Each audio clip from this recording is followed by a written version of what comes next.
Assalamualaikum warahmatullahi wabarakatuh. Saya Ahmad Fajar Aji Ismatara dari kelas A3 non reguler Pendidikan Agama Islam Fakultas Keguruan dan Pendidikan Universitas Nahdlatul Ulama Indonesia. Dalam hal ini ingin mempresentasikan materi pendidikan agama Islam yang nanti berjudul haji untuk memenuhi tugas ujian akhir semester mata kuliah teknologi pendidikan Islam.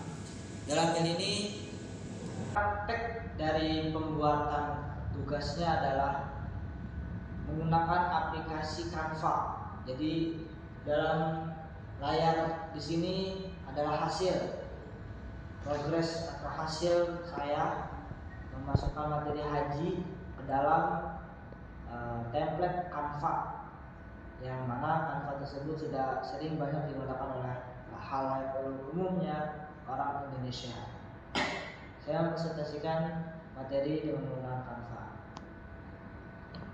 Materi di sini akan saya jelaskan adalah tentang masalah haji. Jadi nanti ada beberapa kriteria, ada nanti pengertian haji, rukun, ada satu hukumnya, terus rukun-rukun haji, syarat haji, wajib haji, dan larangan-larangan yang ada pada haji. Ketika nanti ada seseorang yang melanggar larangan, itu nanti ada yang namanya dam, dan yang terakhir ada pelaksanaan untuk pelaksanaan haji. Pembahasan yang pertama di sini yang akan saya bahas adalah tentang pengertian haji. Pengertian haji secara bahasa ini adalah sengaja mengunjungi, sedangkan secara istilah sengaja berkunjung ke Baitullah untuk melaksanakan beberapa rangkaian kegiatan ibadah haji, yang mana hal tersebut telah tertera dalam beberapa referensi, yaitu berkaitan dengan beberapa syaratnya, rukunnya dalam waktu tertentu.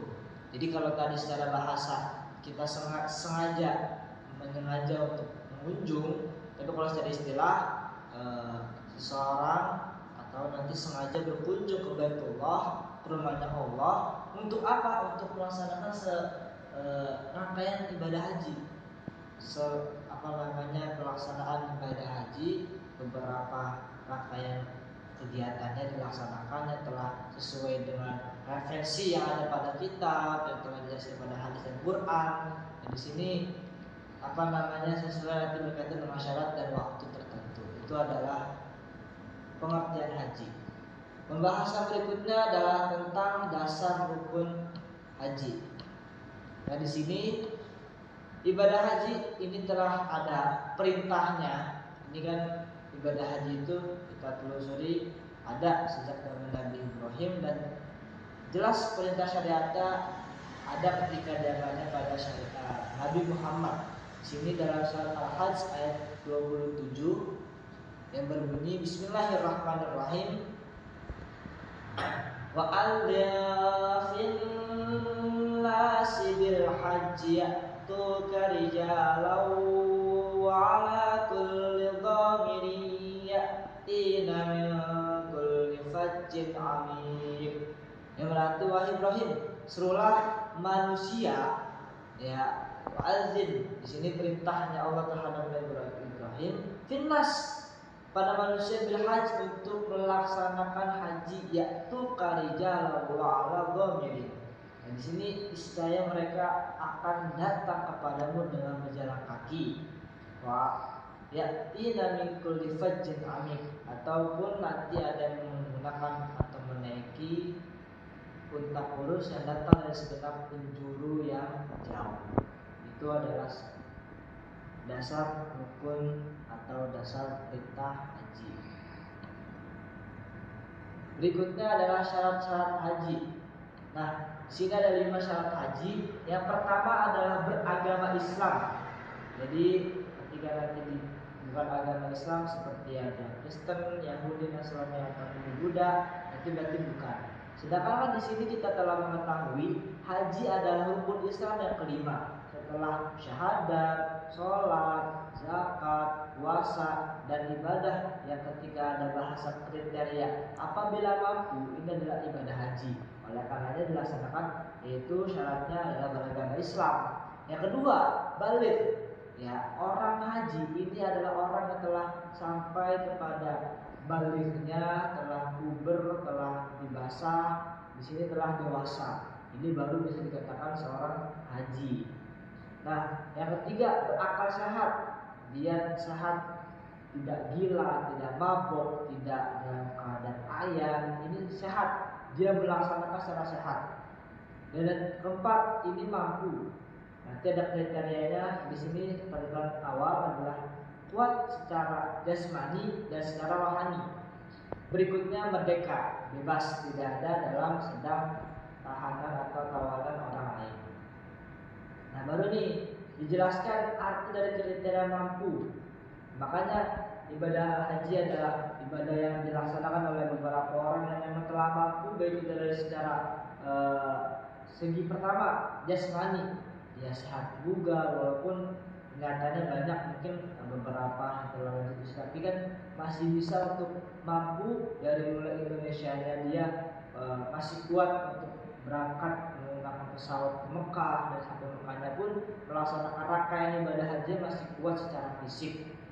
Yang berikutnya aman dalam perjalanan, aman sentosa telah. Yang kedua, aman dalam perjalanan. Ini dia sentosa, dia bakal memang sudah terjamin dari mulai Indonesia. Makanya kan ada para pemberangkatan haji itu telah dijamin dari mulai keamanannya telah bakal dijaga dari mulai Indonesianya, dari bandaranya, dari asrama hajinya. Ini terus sampai ke Mekahnya, nanti juga ada penjagaannya. Ini semuanya aman dalam perjalanan. Yang ketiga, memiliki biaya haji dan umroh serta biaya hidup keluarga selama dia tinggal, selama ia tinggalkan. Nah, di sini berarti ibadah haji itu orang yang mampu membayar. Apalagi kan Indonesia bayarnya sangat tinggi. Ini dia mampu. Tapi bukan semerta-merta ketika mereka melaksanakan haji keluarga yang ditinggalkan, ditelantarkan begitu saja, tidak. Tapi harus juga diberi sangu, diberi bekal sesuai dengan takaran lamanya perjalanan mereka selama berhaji. Ini keluarga yang mereka tinggalkan aman, seperti anak-anaknya atau kakak beradiknya atau orang tuanya, ini aman dari mulai segi makanannya, bayarannya itu sudah dijamin. Jadi memang mampu dalam pelaksanaan hajinya dan juga mampu untuk tidak tetap memberikan kesejahteraan kepada keluarga yang ditinggalkan.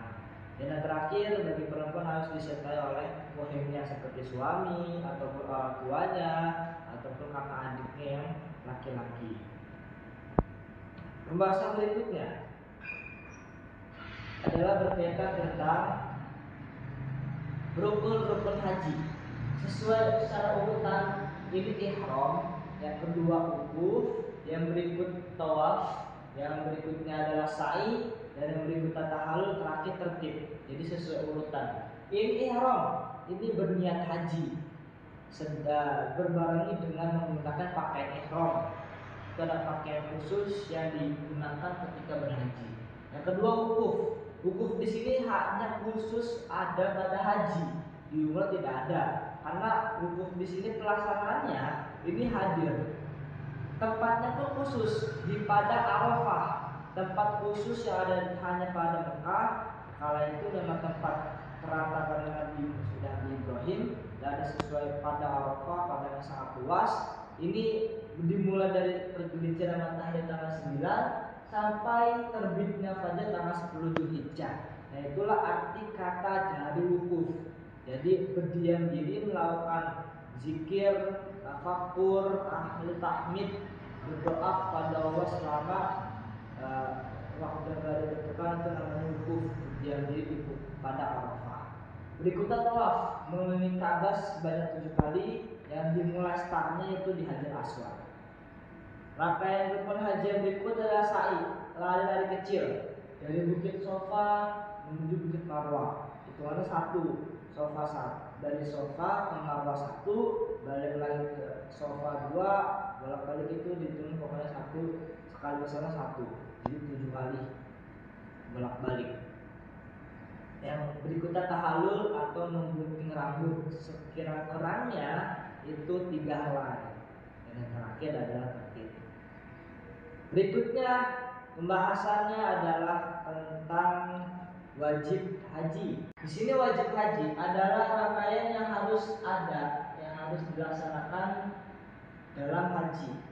Kalau tadi memang rukun haji sesuatu yang memang harus dilakukan, ini juga wajib dan memang harus dilakukan juga.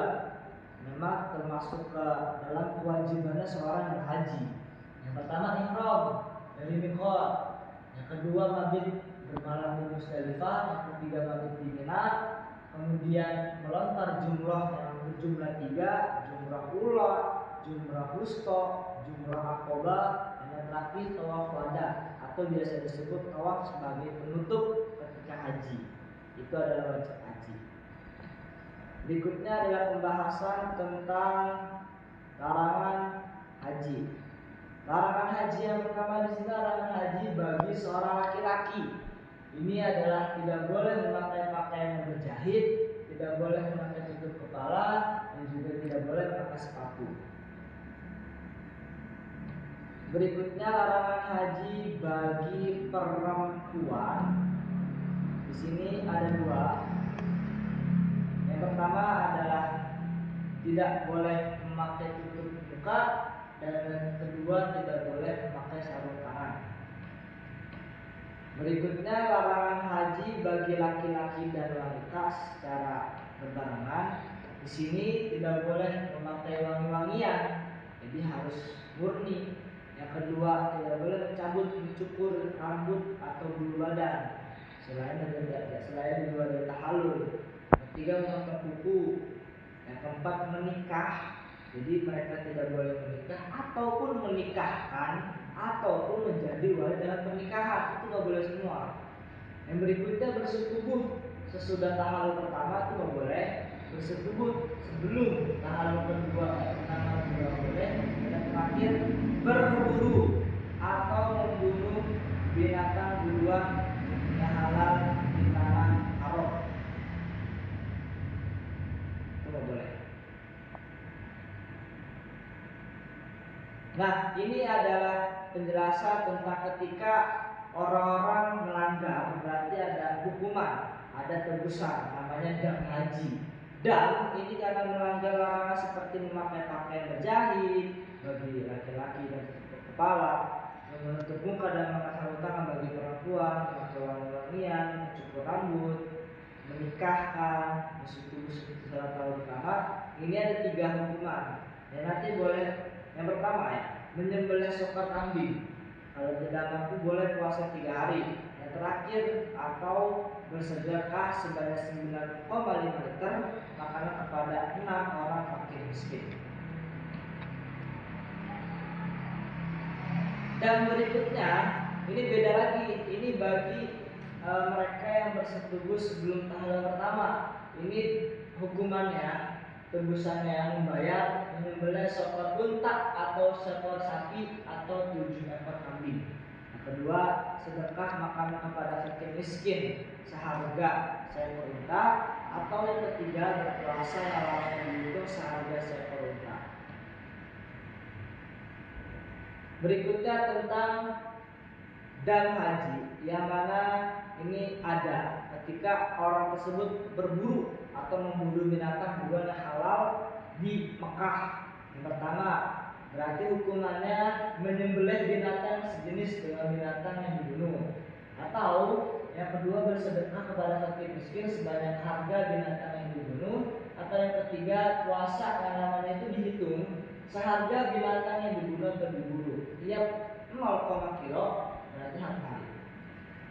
Dan berikutnya ini adalah karena mengerjakan haji atau umroh dengan cara tamattu atau qiran, yang berarti hukumannya menyembelih seekor kambing yang sah atau puasa 10 hari.